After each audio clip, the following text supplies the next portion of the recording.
Hello aspirants, I Ruchi welcome you all to my channel Judiciary with Ruchi. So yesterday we did the definition of court, but today before starting the fact, let's discuss something very important.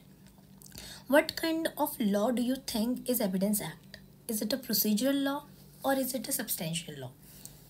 Procedural, as in it tells the procedure that how the things are going to be done. Like process बताता है आपको कि कैसे होगा. जैसे हमारे पास CRPC है. This is Code of Criminal Procedure. It tells you the procedure कि क्रिमिनल एक्शन होगा, ट्रायल कैसे होगा, वारंट ट्रायल कैसे होंगे, समन्स ट्रायल कैसे होंगे, ये सब चीज़ें आपको क्रिमिनल लॉ बताता है. इसी तरीके से सिविल प्रोसीजर कोड जो है वो आपको सिविल लॉ का प्रोसीजर बताता है. तो ये हो गया procedure law. And then there is a substantial law. So substantial law क्या होंगे? What do you think about the substantial law? They create the liability. They tells you the rights. Those are the substantial law. So what do you think is the Indian Evidence Act is? Is it a kind of a procedural or a substantial law? Obviously, it is a substantial law, right? No. How is it substantial law, guys? It is a procedural law. Look, the Indian Evidence Act कभी भी हमें कोई right नहीं दे रहा, ना हम पे कोई लाइबिलिटी क्रिएट कर रहा है. It is basically telling us the procedure कि हम किस तरीके से एविडेंस लेंगे, किस तरीके से एविडेंस को प्रोसीड किया जाएगा, रिलेवेंट फैक्ट क्या होंगे, प्रिजम्पशंस कैसे कोर्ट रेज करेगा, रिबटेबल प्रिजम्पशंस क्या होंगी, इरिबटेबल प्रिजम्पशन क्या होंगी, ये सब हम आने वाले चैप्टर्स में डिस्कस करेंगे. So it is a substantial law. No guys, remember it is a procedural law. I'm writing it here. Please आप भी अपने नोट्स बना रहे हैं उनमें लिख लें ये चीज़ कि it is a procedural law. Secondly, procedural law कैसे होते हैं? Are they retrospective in nature or the prospective in nature? They are retrospective in nature. You can change them. Generally all the procedural laws are retrospective in nature. Okay, ये तो थी second बात. Third बात हम इसमें बात करेंगे कि कैसा लॉ है ये. Is it lex fori or not? It is a lex fori. Lex fori basically means the law of the land.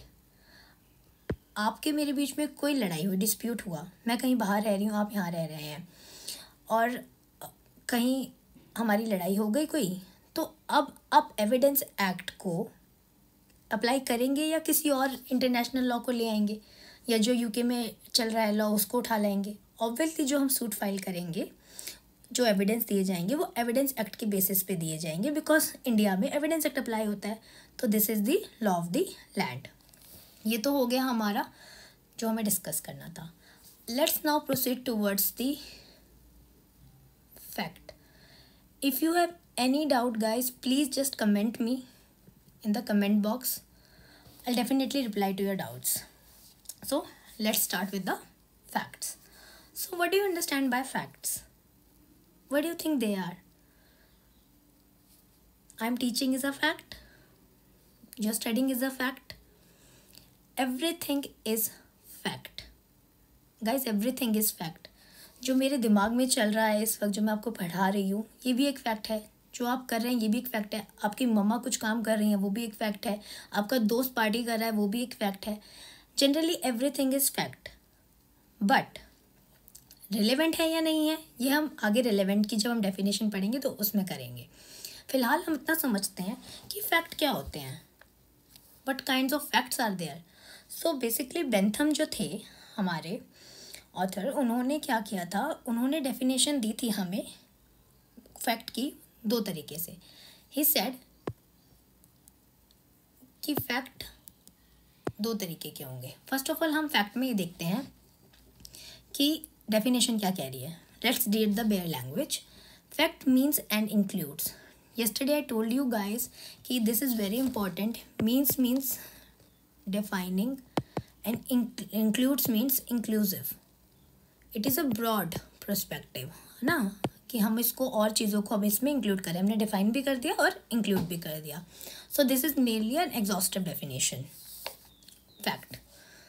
तो एनीथिंग स्टेट ऑफ थिंग्स, अब एनीथिंग स्टेट ऑफ थिंग्स होता है। स्टेट ऑफ थिंग्स क्या, जो अभी है present, that is state. State हमने पढ़ा है ना कि मोशन में हो सकती है, वैसी भी हो सकती है, तो सब चीज़ें स्टेट हैं। रिलेशन ऑफ थिंग्स क्या होंगी, रिलेशन ऑफ थिंग्स होंगी when you are creating a relationship with somebody.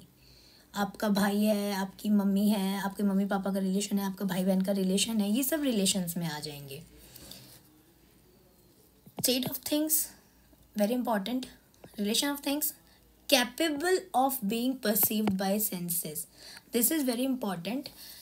This is saying that it is very much important to be perceived by the senses. अगर हम किसी चीज़ को अपने सेंसेस के through, what are our senses? Eyes है, nose है, year है, टंग है, ये सब हमारे सेंसेस हैं। जब तक हम किसी चीज़ को सेंस नहीं कर पा रहे हैं, हमारे सेंसेस के थ्रू हम उसे नहीं पता लगा पा रहे होंगे, वो फैक्ट नहीं होगी। Everything is defined as fact, relation of things which are capable of being perceived by the senses. Like you can say these are the visible objects, जिन्हें आप देख सकते हैं। आपको ये दिख रहा है, मैं नोट्स बनवा रही हूँ, आप नोट्स बना रहे हैं। You can see the things in your room. You can see. Just a second, guys.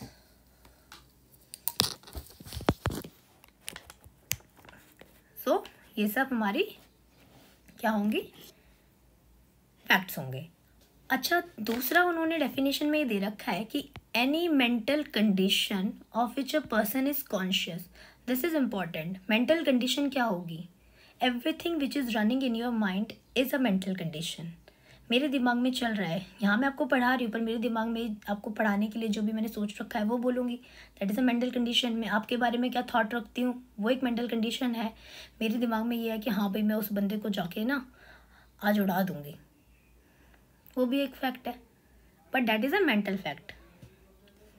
क्यों? क्योंकि ये आपके मेंटल है, आपके दिमाग के अंदर है, ये दिख नहीं रहा है मुझे।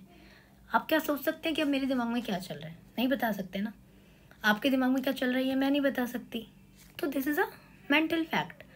है तो सही ना, ऐसा तो नहीं है कि फैक्ट नहीं है, मेरे दिमाग में है, but it is a fact which a person is conscious. Obviously जब मैं कॉन्शियस हूँ, जब मैं अपने दिमाग से सोच पा रही हूँ उस चीज़ को, वो हम एक फैक्ट को बोलेंगे। तो बेसिकली हमें फैक्ट का समझ में आ गया। They are of two kind, जैसे बेंथम ने भी कहा है, they are physical and psychological. Two kinds of fact are there.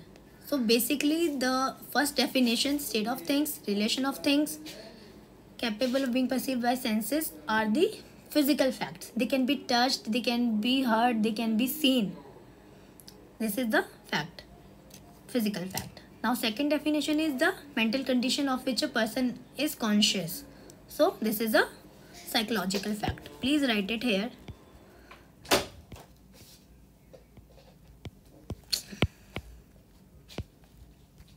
Logical fact.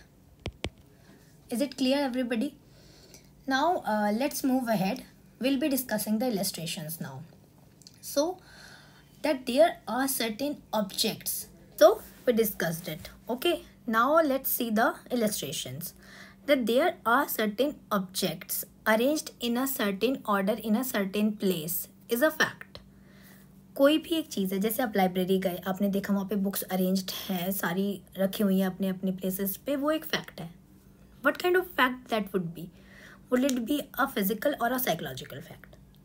You can see that can be seen, that can be perceived by your senses, so it is a physical fact, right guys? So let's go to second illustration. That a man heard or saw something is a fact. एक आदमी ने कुछ कहा, कुछ सुना, कुछ देखा, perceive हो रहा है सेंसेस के थ्रू, ये भी हमारा एक फिजिकल फैक्ट है। थर्ड इलस्ट्रेशन है that a man said certain words, मैं आपसे कुछ कह रही हूँ, that is a fact. Fact तो है ना। रिलेवेंसी की अभी हम बात नहीं कर रहे हैं guys, please don't get confused कि रिलेवेंसी है या नहीं है। रिलेवेंसी को हम नेक्स्ट चैप्टर में डिस्कस करने वाले हैं। इस चैप्टर में सिर्फ हम अभी फैक्ट डिस्कस करेंगे. Please revise it. Okay. Then the man said certain words is a fact. That a man holds a certain opinion, has a certain intention. See, opinion की बात कर गई है, हम देख नहीं सकते, सुन नहीं सकते, but it is in our mind, so it is a psychological fact. Psychological fact. See, acts in good faith, fraudulently, ये सब आपके दिमाग में है. देखिए, जैसे हम, मेरे दिमाग में कोई फ्रॉडुलेंट इंटेंशन है या कोई भी बात मेरे अंदर चल रही है किसी भी चीज़ को लेके, जो मेरे दिमाग में है, जो मैं आपके सामने प्रेजेंट नहीं कर रही हूँ, वो सिर्फ मेरे माइंड में है या वो आपके माइंड में है, किसी और के माइंड में है. That is not seen, that can not be perceived bye senses, but it is a condition जब हम उस चीज़ के लिए कॉन्शियस होंगे. जो भी एक पर्सन है उस चीज़ को कॉन्शियस होगा, उसको पता होगी ये चीज़. Is a fact. That a man has certain reputation is a fact. Now what do you think will be a reputation is? It is a psychological fact. Psychological fact as in, because the reputation of anything, reputation of any person or anybody is created in our mind. So it is a psychological fact. I hope you're getting everything. Anyways, let's go ahead. तो हमने यहाँ पे facts की definition को discuss कर लिया है कि फैक्ट मीन्स एंड इंक्लूड्स को भी हमने डिस्कस कर लिया है कि भाई मीन्स क्या होगा, इंक्लूड्स का होगा एंड एवरीथिंग एल्स. तो आपको समझ में आ गया फैक्ट्स क्या हैं? I hope it's clear. If any doubt please comment me. Okay, हम एक बार फिर से रिविजन करेंगे नेक्स्ट क्लास में. Meanwhile you just go through the video, and please guys have your bare acts with you. We'll be doing it again. Okay, the most important thing we have discussed is 2 types of facts. And yes, one more thing before I just forget it. There are 2 facts more. You know, we can define them as positive fact and negative fact. Negative fact and positive fact, I think you would be knowing it. These are also known as affirmative facts. तो positive facts जो होते हैं वो होते हैं कि जब हम किसी ऑफ स्टेट ऑफ थिंग्स के बारे में उसकी एग्जिस्टेंस की बात करते हैं कि वो एग्जिस्ट कर रही है. इसी तरीके से वाइस वर्सा नेगेटिव फैक्ट्स होंगे जब हम ये कहेंगे कि वो चीज़ नॉन एग्जिस्ट कर रही है, वो एग्जिस्टेंस में नहीं है. ये 2 तरीके के और फैक्ट्स हैं. So anything, you know, important line is anything which is subject to perception or consciousness is a fact. हर चीज़ आप देख रहे हैं, सुन रहे हैं, वो सब कुछ आपके दिमाग में तो जा रही है ना, ये आप कॉन्शियस तो है ना, उस चीज़ को परसीव तो कर पा रहे हैं ना, तो that is everything is fact. ये हो गया. अब इम्पॉर्टेंट थिंग एक और है कि हम फैक्टम प्रोबेंडम और फैक्टम प्रोबेंस है. आई थिंक ये इज़ अ लॉन्ग टॉपिक, तो हम इसे कल के सेक्शन में कवर करेंगे जो हम पढ़ेंगे आगे. So meanwhile guys, you all have fun, revise it, study hard. All the best for your judiciary preparation. Bye bye, see you tomorrow. Take care.